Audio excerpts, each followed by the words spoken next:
Doit-on considérer la prostitution comme un mal nécessaire?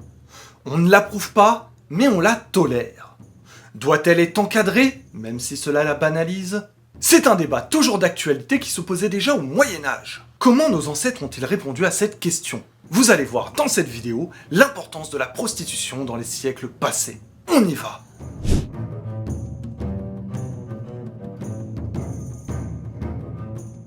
Avant de commencer cette vidéo passionnante, je vous invite à vous abonner, à liker et à activer la cloche pour recevoir toutes les notifications. Merci à tous. La prostitution, c'est l'acte de vendre son corps pour les plaisirs sexuels d'autrui en échange d'argent et d'en faire son métier. C'est d'ailleurs considéré comme le plus vieux métier du monde. On pourrait se dire que dans le monde moyenâgeux européen, où l'église catholique fait sa loi, la prostitution ne serait pas tolérée et les prostituées seraient chassées et punies. Eh bien non. C'est l'église et les autorités municipales qui vont autoriser la prostitution, la considérant comme un mal nécessaire pour préserver la vie de couple et sauver la paix sociale. Rien que ça. D'ailleurs, n'hésitez pas à nous dire en commentaire si vous êtes pour ou contre la réintroduction des bordels. Ça peut paraître ridicule, mais de nombreuses associations militent pour cela, notamment pour protéger les travailleuses du sexe. En 1358, le Grand Conseil de Venise va déclarer que les pécheresses sont absolument indispensables à la Terre. Sinon, les péchés pourraient être bien pires. Cela permet, tout du moins le croit-on, de limiter le péché de l'homosexualité. L'accès simplifié à la prostitution permettrait d'éloigner les jeunes hommes de cette attirance contre nature. C'est contre nature. Avec une prostituée, vous pouvez tout vous permettre. Pratiquer n'importe quelle position. Alors qu'avec votre femme, c'est le missionnaire. Seule position autorisée par l'Église. On évite aussi les violences sexuelles. Envers les honnêtes femmes, bien sûr. D'où les prostituées. Cela diminue aussi le risque pour le mari de prendre une maîtresse et de risquer d'engendrer un bâtard. C'est à partir du XIVe siècle, d'abord dans le sud, puis ensuite dans toute l'Europe, que les autorités municipales ont pris en charge les bordels. Certaines villes vont même créer un office de l'honnêteté, chargé de protéger les prostituées de l'exploitation et de la violence. Les municipalités mettent en place des tenanciers, qui sont chargés du recrutement et de la vie interne du bordel. D'ailleurs, il ne faut pas confondre bordel et maison close. Les prostituées vivent et dorment dans le bordel, mais elles n'y travaillent pas toujours. Elles racolent dehors et le plus souvent louent des habitations pour leurs activités. Si les autorités interviennent dans la gestion de ces établissements, ce n'est pas pour rien. En effet, pour ouvrir un bordel, il faut payer un droit de licence. Et plutôt cher en plus. Rien n'est gratuit dans ce bas monde.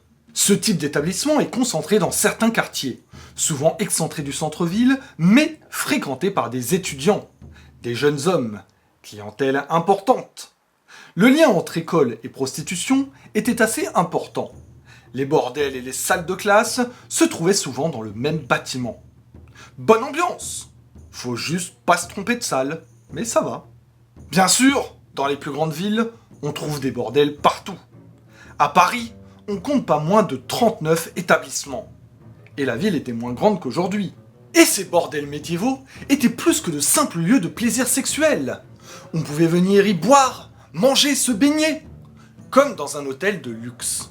On peut compter sur certains écrivains, notamment François Villon, pour nous donner les noms de quelques prostituées qu'il fréquentait, ou du moins leurs surnoms. La grosse Margot, la touchaille aux durs tétons, la grande Jeanne, la vieille aux cheveux blonds, la repentie, et d'autres qu'on appelle l'éclopée, la borgne, la souillée. Pas sûr que ça attire la clientèle, à moins que les clients soient du même ordre, ce qui est totalement possible. Les filles sont jeunes. À Dijon, par exemple, la moyenne d'âge était de 17 ans.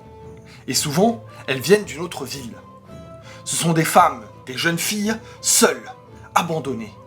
La plupart ont été victimes d'un viol leur ayant fait perdre leur honneur, ce qui les pousse vers la prostitution. Bien sûr, la pauvreté reste le principal facteur, entraînant les filles dans cette voie. L'Église a longtemps voulu marquer les prostituées, qu'elles puissent être reconnaissables et différenciées des honnêtes femmes. Cela pouvait être un voile, une couleur, le jaune le plus souvent, ou encore un cordon à la place de la ceinture. Mais chaque ville avait sa propre marque, Et la ségrégation, puisqu'il faut bien l'appeler comme ça, ne s'est jamais réellement faite. Il faut aussi dire que la prostitution ne concerne pas que les femmes, même à cette époque. Ce n'était pas fréquent, bien sûr, et on a peu de témoignages sur le sujet. Mais on sait qu'à Florence, c'était une pratique connue. Ces hommes étaient appelés bardassins. Très important, il ne faut pas confondre la prostitution moderne et celle du Moyen-Âge. Aujourd'hui, quand on parle de prostitution, on parle autant de la prostituée que de son mac. Le souteneur, le proxénète, le ruffian, comme on les appelait à l'époque qui nous intéresse. Leur rôle n'était alors pas central, les filles travaillant librement, l'auto-entrepreneuriat. De plus, les autorités n'appréciaient pas la présence d'intermédiaires. En effet, les prostituées sont des biens publics. Tout le monde peut en profiter sans honte ni déshonneur. Sauf les juifs et les lépreux, qui sont exclus des bordels. Pour les lépreux, je peux comprendre. On encourage, ou en tout cas on encadre la prostitution, certes. Mais on n'oublie pas que cela reste un péché. L'Église a donc toujours fait en sorte de sortir les filles de cette vie et de les remettre sur le droit chemin.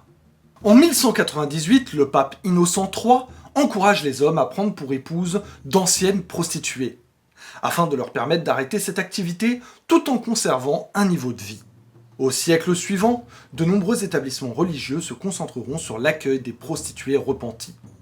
Cela leur permettait d'être nourris, logés, blanchis, tout en étant au service du Seigneur.